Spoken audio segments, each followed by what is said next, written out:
I am going to show you how to make a Bluetail Fly. First, you're going to take your ice and pour it into your glass. You're going to add 1 ounce of gin. Have your jigger handy.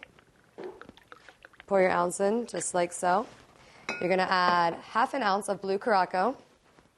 This is a blue-flavored liqueur, but it has an orange flavor to it. So, then you're going to take some sour mix. So pour that into your concoction as well. And then you're going to shake this up really well. Get your tin, pour it in just like that. Give it a good shake.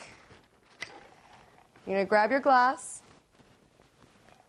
pour it in just like that. It's a nice bluish green flavor. And then you're going to take some soda water and you're going to top it off just like so. Give it some fizz, make it all nice and fun.